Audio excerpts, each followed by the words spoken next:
Welcome to the Bushido Gang. What's up, ladies and gentlemen? It's AttackonSamurott bringing you all my thoughts on Pokemon Day 2026, the 30th anniversary of the Pokemon series, or of Pokemon. Um, I wanted to talk about the reveal of Gen 10 in the new Pokemon games, Pokemon Winds and Waves. Just want to get my thoughts on it and, just kind of do a little bit of rambling and just, say what I think about this and what I think about the future of Pokemon uh, going into Gen 10. So before we get started, please make sure to leave a like and feel free to make a comment as well. Let me know what you would like to see in Gen 10 or just any thoughts you have about Gen 10. Because I think from what was shown in that trailer, this is Game Freak and the Pokemon companies like actually taking the feedback of the fans and really putting it into their product. So again, feel free to leave a comment and let me know what you think. And if you do enjoy this stuff, feel free to sub as well. You don't have to, but if you want to, it's right there. So so yeah, all right. Let's break this down, shall we? So first things first, a new stage is set for the Pokemon series. The Pokemon Winds and Pokemon Waves games, all new entries in the Pokemon video game series, will be released exclusively on Nintendo Switch 2 in a simultaneous worldwide release in 2027. So, we have a year. These games are coming out in 2027. That is probably the best thing that could have came out of this. The fact that these games are coming out in 2027 means that these guys, Game Freak, can actually put their time into this product or put their time into these games and make them the best Pokemon games possible. Uh, and that's honestly what I would like to see. Um, I'd like to see uh, I'd like to see them make a game that they actually can put 100% of their effort into. Because for the last couple of years, Pokemon has not been giving their fullest to their product, or to what I keep saying product. They haven't been giving their fullest to the games, right? So I like that they have a year now to actually polish this and make it look as best as they can. Because I mean, from what's already been shown, this looks really good. It really did. It really does look like a really solid game. Um, Again for Pokemon anyway, but still, it looks really good though. So I'm glad it's coming out in 2027. Now, what I would like for this is I would like for these games to come out like late 2027. Like if it comes out around fall or around like the holidays, I think that would be great. But if it comes out like a little earlier than that, like in the springtime, or like early summer, so like around May or something like that. I mean, it's been a long time since Pokemon games have come out like around that time. I'm trying to recall because like I think because like most of the time when it comes to releases for games, they come out like around for the Pokemon games. They come out usually like around fall. Around fall, maybe like a little after summer, but more than likely, especially for the main series games, they come out around the fall time. Um, Occasionally there are some that come out during the spring, but it's like it has been that way for a while. Like actually, let me take a look at Pokemon game releases. Like, let's see something. Pokemon main series or mainline games. Mainline games. Release dates. Let's see. I want to just take a look at that. Let's go to Bulbapedia real quick. This is just to see like when the release dates for these games were. Okay, so Firewood and Leaf Green were released. Wait, these guys got it. Wow. No way. These. Wait, that can't be. Wait. Hong Kong and Taiwan got these games in 2016? Why did it take so long for them to get games? Jeez. That's crazy. I never knew that. Wow. They got it on release day, but wow, that's crazy. Why did it take so long to get this? Okay, anyways, let's see.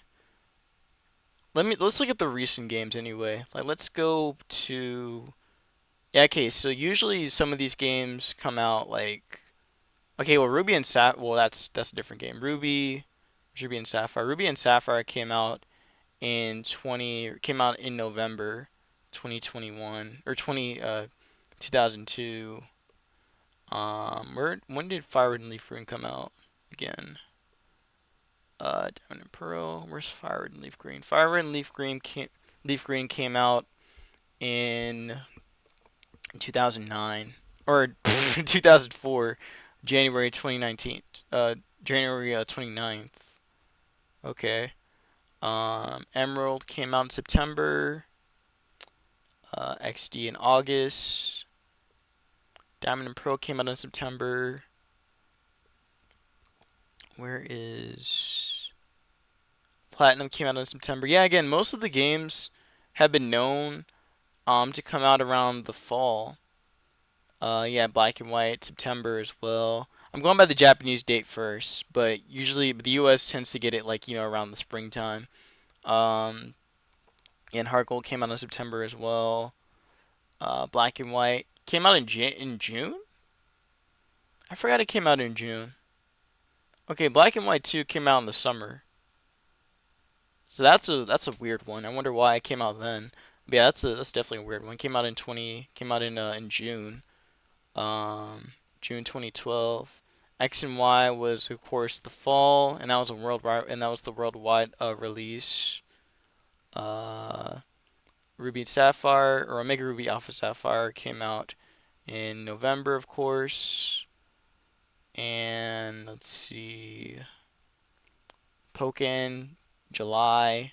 It's not a main series game, of course, but November. Yeah, again, most of the games have come out during the fall. So I'm gonna assume that this game, with it being a main series game, is probably gonna come out in the fall as well. So maybe somewhere around November or again October maybe, but October doesn't usually it's never usually October. It's probably gonna be September or November. So yeah, sorry about that. Took too long about took too long on that, but yeah, good. They have if it's like how it usually is, then they have like a full year.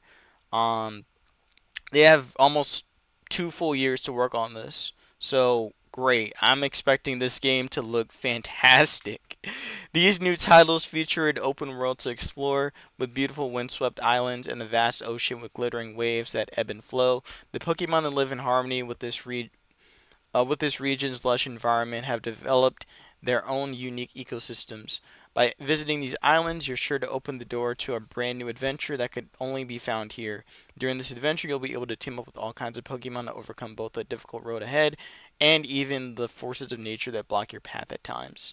So, this is genuinely a very, like, seeing the actual watching the trailer and seeing the game actually unfold, it did not look like a main series Pokemon game. It looked like it was something that was made by Bandai Namco or something that was made by not Pokemon or not Game Freak. So like it genuinely surprised me when this trailer came up and seeing like how vibrant the world was and just how expressive the Pokemon were and all that.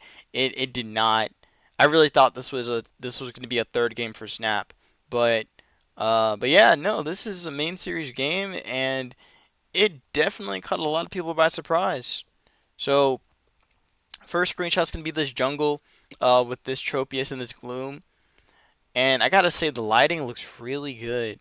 Like it looks pretty solid. This is some good lighting here, and you see the shadows as well on the Pokemon. So the shadows on Tropius and the shadows on Gloom as well. Um, but yeah, this it looks really nice. It looks really nice, man. Next is gonna be another screenshot. This one's during the I can't tell if this is the morning or if this is the evening. But we see Ladybell and Ladian out in the field or out in this like forest like area.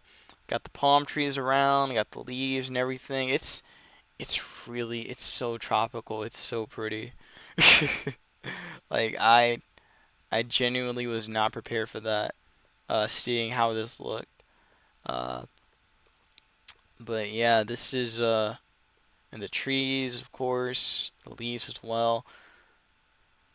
But yeah, this is something. This is something for sure. Next is gonna be this another third screenshot with Deskal. At night, got the palm trees in the background, overlooking. I got the moon overlooking everything. Uh, looks like a light over here. Maybe like a yeah, it could be like a light or a pole.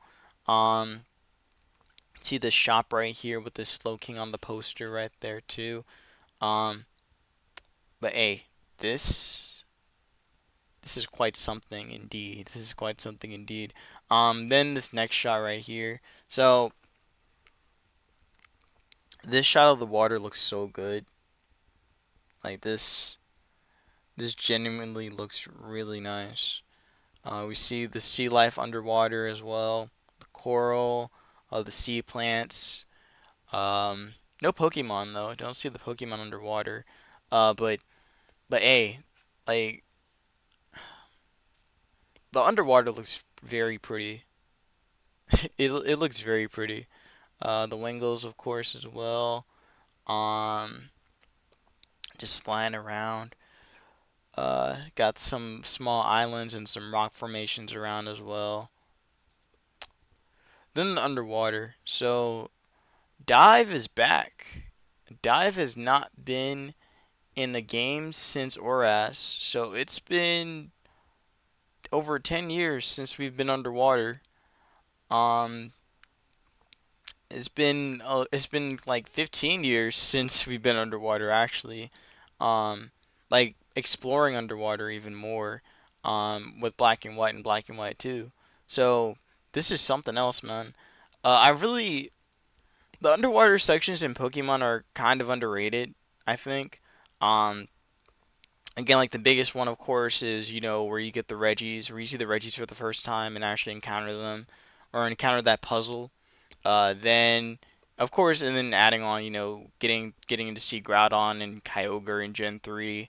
Um, and then with Gen 5, with the underwater section just being, a place where you could go underwater and explore those ruins, the abyssal ruins. Um, I would love for there to be ruins in this. Like, I enjoy being able to just explore the world and just go around to see, like the ruins and all those things like that.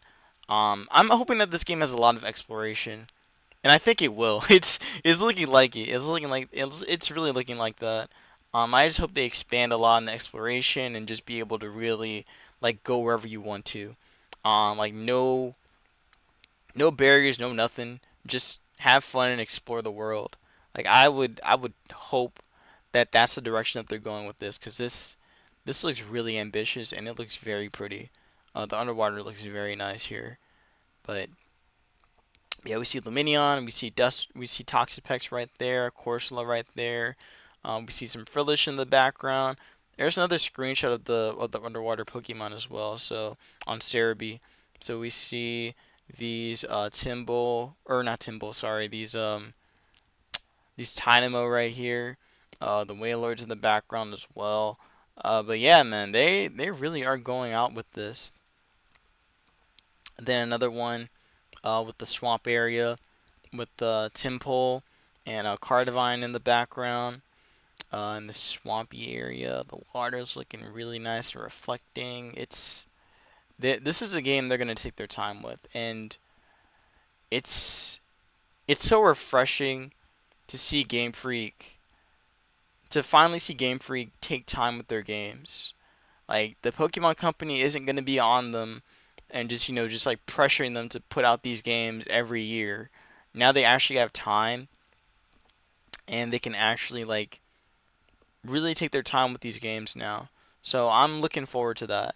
I'm looking forward to a game where they're putting in their best effort. And again, it's looking like it here. It really does. Um, And then next is gonna be the under. It's gonna be another screenshot of Wailord and Whalmer in the water, overlooking with the shoreline, the rocks overlooking them. But yeah, it's got this water. It's doing its little water spout thing. It's cool. Then another screenshot of the evening, with the tower overlooking everything. The villa's outside as well. Corsola running away from this Marini because it's got to, because Marini is a pain for Corsola. Corsola does not want to be bitten. So, um, yeah, man, this looks nice. This looks really nice. Got the lights outside as well. I'll talk about the tower when we get another when the other screenshot comes up for it. But this tower seems like it's gonna be a major point for the beginning of the game. But this tower does not feel like anything from the main series games. It feels a lot like something from like Coliseum, from Pokemon Coliseum. Uh, Battle Revolution. It feels like a lot. It feels a lot like that. A lot inspired by that. Um, but yeah, it's very nice. It's a very nice tower. Um, and then also like the water reflecting as well. It's they're getting the atmosphere like in the environment just really well. And then next is going to be another screenshot showing Slugma in this like lava cave. The lighting on them looks really good as well. So does the magma and the terrain, uh, like the texture on it too. Then we see another screenshot at night with Krabby and Sandy Gas as well, with the moon out looking over there. Man, this is really a Pokemon game that they're taking their time with. Like it shows. It shows. Yeah, Krabby, Sandy Gas, and then the rocky terrain overlooking everything. And then a better screenshot of the tower during the day. But yeah, this looks like some kind of like battle resort. Like it honestly could be a battle facility. It's not though, but it looks like it could have been. Um, but but yeah, it seems like it's gonna be a pretty important location just based on how it looks. Uh, but yeah, it's nice. It's nice. Yeah, we see a little bit more of the area as well. So we see the villas over here. Um, there's like some trees and everything over around it. Um, see more of the environment around too. Um, but yeah, and then lastly, it's going to be Pikachu that we're seeing right here outside of this like waterfall area, with the rock formation around. It's really nice. It's nice, man. Um, yeah, they got the detail and everything. The rock formation too. Uh, Pikachu also looks a lot different. Looks a lot different from the past like models. So this is a brand new one, and it's got the fur texture as well. But yeah, they're putting effort in this. This is effort. This is actually like time. This is time. This is effort. This is everything we want to see. Everything we want to see. It looks like they really are gonna take their time with this game. So next is gonna be the protagonists, both the male and the female one. So also, I think there might be more screenshots of the world. There's one I actually liked. Well, actually, I'm probably gonna go to that, but yeah, there's one right there, and one right there. That's for the female protagonist. I think there's another screenshot right here too. Showing like this valley, well, not valley, sorry, but but showing this hill area over here. Um, a clearer picture actually of the jungle. Um, but yeah, and then okay, and here's a better picture of the villa and the resort around here. So again, I think this is where our main character may be popping out of. Maybe I'm not too sure, but still, wow, just wow, just wow. This is something else. Actually, I think our main character's over here. I think this is where they're popping out. They're popping out from over here, more than likely. Uh, but still, wow, this is nice. And that water, man, I can't get over that water. That water looks so good. Um, Okay, so winds and waves. These are the main characters here. So judging by again appearances and just has similarities to what the other protagonist looks like. Since this is another tropical region, I'm getting a lot of Alola vibes and a lot of Hoenn vibes off their designs. Even a little bit of Unova too. I see a little bit of Unova in there. I guess it's mostly with the sportswear. Cause it looks like they're either wearing like they may have like some kind of like swimsuit underneath, um, more than likely that way.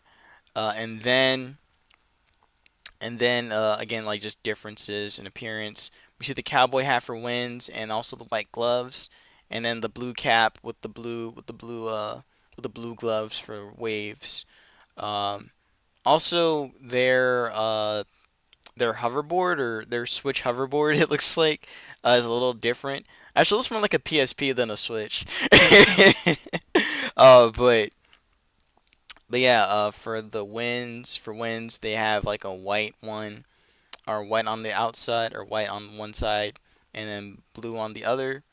And then for waves it's the opposite with blue. So the blue and yellow, and the white and yellow.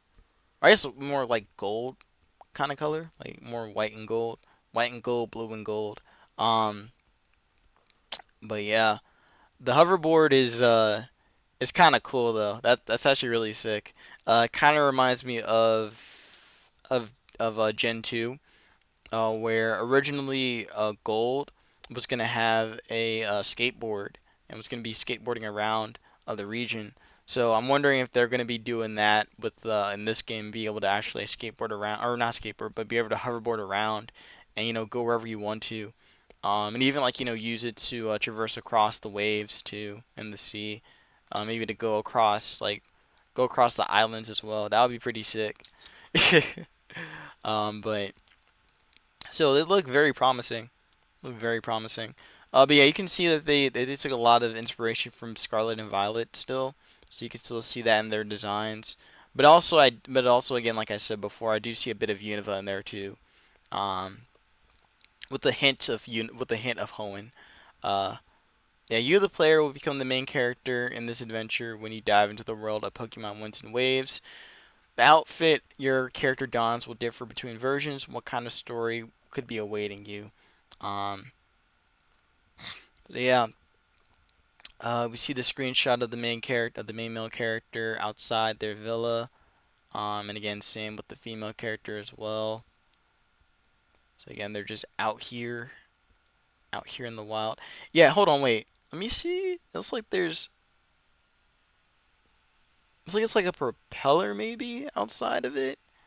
Yeah, that might be a hoverboard. That might be a hoverboard. That looks so good. Looks so good. Um, Another screenshot. Main character running through the jungle, and again, just seeing the Tangela being so so expressive and so oddish too. Again, just running through this jungle here. It's so refreshing to see this stuff. This is so cool, man. This is just so nice. Um, Let me see the female character as well. Running through the grass out here, the windmill in the background too. Another screenshot of the main male character going through the cave with Slugma around, and also Sizzle P2. And then lastly, the screenshot of our main character looking over the waves. Like, wow. Just wow. I'm wondering how many islands are going to be in this game too. Like, is it going to be spread out? Like, is it going to be, or is it going to be kind of like how it was in Alola, where it was just kind of where there were 4 islands you had to go to. I'm hoping it's more spread out, and there's going to be multiple islands you can just go to. Kind of like how it was in Hoenn. Well, Hoenn wasn't really like that. Hoenn was just there was a lot of water. There's just a lot of water, and you had the huge landmass, of course, where you could go to different we could go to the different towns, and then after you get surf and everything, and actually like go outside the landmass, then you could go to Moss Deep, go to Sutopolis, and all that stuff. But yeah, man, I'm really looking forward to like the whole like designs and just how the cities and towns look in these games, because I'm sure they're gonna look really good. All right, so next is gonna be or second to last thing is gonna be the starter Pokemon. The most important part, the most important part. They showed off the starters, and I gotta say, man, they look good. They look good. Well, 2 out of 3. 2 out of 3. I'm not really too crazy about Brown at the moment yet. Um, I'll give my reasons why, but I'm just not feeling too crazy about it at the moment. But the other two though, Pombon, the puppy, and Gekwa, the water gecko. Yeah, I'm liking these two quite a little bit more. Um, so here's a couple screenshots of them. So we see our female character, seeing them for the first time, and we see Grout or Brout. Sorry, not Brout out here. See Pombon, the best starter, of course, just just chilling, and then Gekwa just chilling as well. Um, so yeah, the biggest decision that that every Pokemon player makes, every player makes at this point. So here's the official art of them. So we see Brout. This Pokemon runs about energetically while photosynthesizing using the leaves on its brow. It's lively, but it can also be a bit clumsy. Bean Chick, it's grass, of course, 1 foot. It's 7.7 pounds, and it's got its ability, of course. And then the best starter, the best one right here, uh, Pombon. Pombon's the puppy Pokemon. Fire, of course, 1 foot, 4 inches. It's a little heavy. It's almost 15 pounds. The area below its throat glows faintly from the heat generating organ within its lungs. This Pokemon is guileless and friendly. Oh, look at him. Look at him. Oh. But yeah, I think it's been a while since we've had a well, actually this is the first time we've had a puppy starter. Because I mean we've had cats. There's been multiple cats before. Of course with Litten and with Sprigatito, and then also and like, I guess like other pets. I'm really not sure to count Finnegan. I want to, but I don't really know if you'd count it that as if you'd really count that as a pet. Also Cyndaquil too. Cyndaquil, being the mouse Pokemon, it kind of counts. It kind of does. Not too crazy about it, but I guess it kind of counts for it. Um, but still, it's good. It's good. The puppy looks good. The got a Pomeranian starter. Um, Definitely a fan favorite at the moment so far. I think this guy's winning by a long shot right now. With the fans. And again, like when I first saw the starters pop up on screen, like I was immediately caught by Pombon. I immediately. It went like this. It was Pombon, Gecko, or Gex, and then Brow. Speaking of Gex, Water Gecko, water of course, 1 foot, 9.5 pounds. Got its ability. This Pokemon launches springy balls of water from its tail. Gekwa is very intelligent and maneuvers shrewdly while putting on airs. So, from what I'm getting at with these three starters, again, I think Pombon is the most unique out of the three, while the other two remind me of other starters. Uh, Bro, Bro reminds me like Bro doesn't really feel like a starter to me at the moment. Again, just from how I've been looking at it, it doesn't really seem like a starter to me. It feels like if they recolored it and gave it a different color, it probably would not be it probably wouldn't stand out as much. Or I mean, it probably would stand out. Do I want to say it stands out more? No. I was gonna say that like if it was a different color and its beak was just like a different color, like it really could have just been like a early like route bird Pokemon. That's what this looks like to me. Um, but the fact they gave it like the brow and its beak like overcoming like its beak like connecting with the brow. Like it clearly that brow is gonna be something is gonna have significance later on. um, but yeah, it reminds me of like three different Pokemon. It reminds me of two starters, and it reminds me of one Gen 9 Pokemon. It reminds me of Smoliv because of its beak. Its beak is literally just a shrunk down Smoliv. And then it reminds me of Torchic and Rowlet. More but like not in a good way. Because like Rowlet sticks out way more to me because of its personality and just how it is. And then Torchic's just adorable. Torchic is just an adorable starter. Um, maybe you could say it's a little. I'd say it's a little bland compared to Pert or compared to Mudkip and Trico, going back to Gen 3.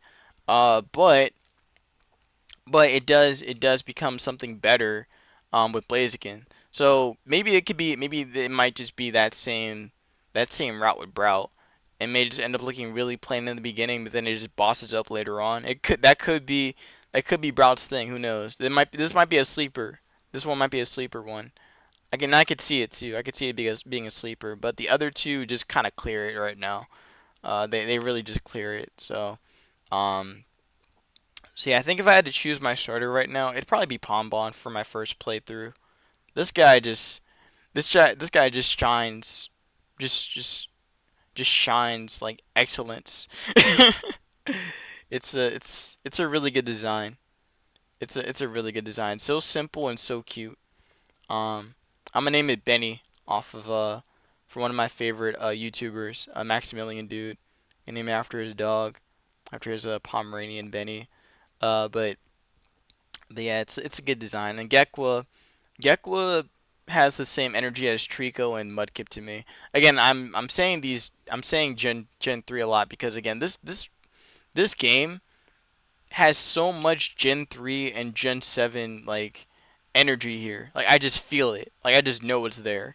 Like it's so obvious to me. So that's why I'm excited for it. Especially with seeing these starters. Because again, they just kind of like give a little bit of that to me, especially with Gecko, especially with Gekwa. Like it's got a little bit of Trico in it, and it's got a little bit of Sobble in it as well. I'm not seeing the Poplio as much, but I definitely see the inspiration from Trico and from Sobble.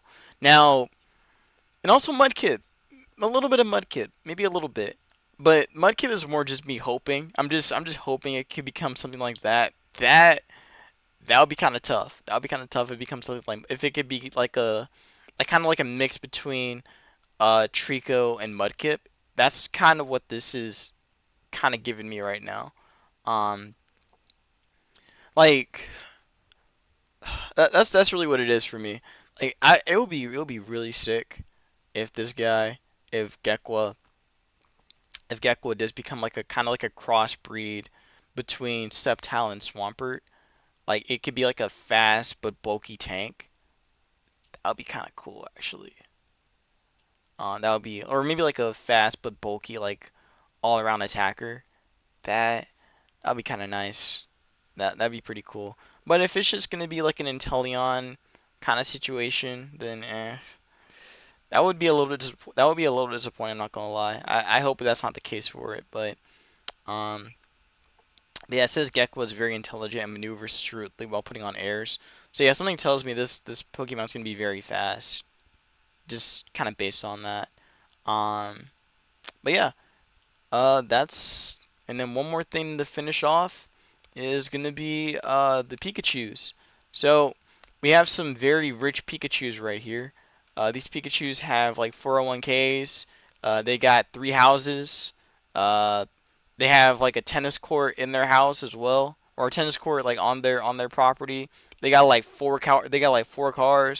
They have like private like businesses. They own like they own like a lot of products. They have like a bunch of stock. Like man, these are some rich Pikachu's right here, Mr. Windy Chew and Miss Wavy Chew. Like man. Anyways, these two apparently have some kind of focus in the game, so we'll see what they do. But But yeah, definitely seeing them on screen for the first time. I was just like, wait, what? like, huh? Cosplay Pikachu? Is it back? But yeah, I don't think this is not gonna be. This is not a cosplay Pikachu. It's not. Um, it would be cool if it would be kind of cool if if that was the case, but I don't think so. Um, I don't, I don't think that's gonna be the case with these two. Um, but still, looking forward to what purpose they have with these not shiny but just super tanned Pikachu's. Yeah, that's gonna be that. Let me know what you guys think about Legend, about not Legend, sorry, about Gen 10 and just the future of Pokemon in general. Again, I'm gonna make videos about that and also some videos talking about champions and this game because there were some. So this game was leaked. This game was leaked 2 years ago. So so fans that are super into the leaks and into like rumors and all that stuff, they've known about this. They've known about these two games for a long time now. So with it finally being revealed and everything, that means that everything else that led up to this point was probably real. Um, so there's some stuff in there that mentioned about winds and waves and about and about its competitive like field and also about Pokemon champions as well. So I'm gonna talk about those in a separate video, but I think I think whatever happens with this game and whatever's gonna happen with champions is gonna just show what the future is gonna be for Pokemon. So I'll talk about that in another video. But hey, let me know what you guys think about this. Who's your favorite starter so far? Is it the dog? Is it the gecko? Or is it the bird? Or is it the bird, the chick? Let me know in the comments below. I'd appreciate that. And yeah, that's gonna be that. Be safe. Watch your hands. And I'll see you for some more videos in the future. Peace out.